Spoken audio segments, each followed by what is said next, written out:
এইটোতো ভালহে পাব লাগে। ছিংগাপুৰে স্বাভাৱিক বুলি কৈছে, আমি ইয়াতে সিদ্ধাৰ্থ শৰ্মা, শ্যাম কানু মহন্তক জেলত ৰাখিছোঁ। তাৰমানে ছিংগাপুৰতকৈও আমি ভাল কাম কৰিছোঁ, গতিকে আমাক ধন্যবাদহে জনাব লাগে। কিন্তু গৌৰৱ গগৈয়ে এই প্ৰশ্ন কৰিছে, কি ভাবিছে মই বুজি পোৱা নাই। ছিংগাপুৰে যিটো কাম কৰিব নোৱাৰিলে অসমে সেইটো কাম কৰি দেখুৱালে, গতিকে মোকতো ধন্যবাদ দিব লাগে। এইটোতো ভালহে পাব লাগে। ছিংগাপুৰে স্বাভাৱিক বুলি কৈছে, আমি ইয়াতে সিদ্ধাৰ্থ শৰ্মা, শ্যাম কানু মহন্তক জেলত ৰাখিছোঁ।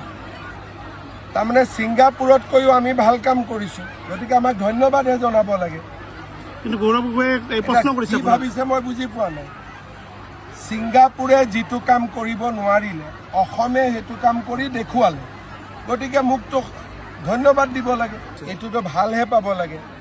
ছিংগাপুৰে স্বাভাৱিক বুলি কৈছে, আমি ইয়াতে সিদ্ধাৰ্থ শৰ্মা, শ্যাম কানু মহন্তক জেলত ৰাখিছোঁ। তাৰমানে ছিংগাপুৰতকৈও আমি ভাল কাম কৰিছোঁ, গতিকে আমাক ধন্যবাদহে জনাব লাগে। কিন্তু গৌৰৱ গগৈয়ে এই প্ৰশ্ন কৰিছে, কি ভাবিছে মই বুজি পোৱা নাই। ছিংগাপুৰে যিটো কাম কৰিব নোৱাৰিলে অসমে সেইটো কাম কৰি দেখুৱালে, গতিকে মোকতো ধন্যবাদ দিব লাগে।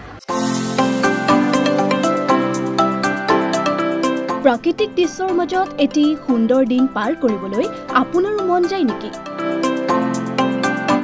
যান্ত্ৰিকতাৰ পৰা আঁতৰি আপুনি এটা শান্ত সমাহিত পৰিৱেশত আনন্দৰ মাজেৰে দিন কটাব বিচাৰে নেকি? থলুৱা ব্যঞ্জনৰ জুতিৰে এসাঁজ খাবলৈ আহক চন্দ্ৰপুৰৰ বৰবিল একুৱা পাৰ্কলৈ।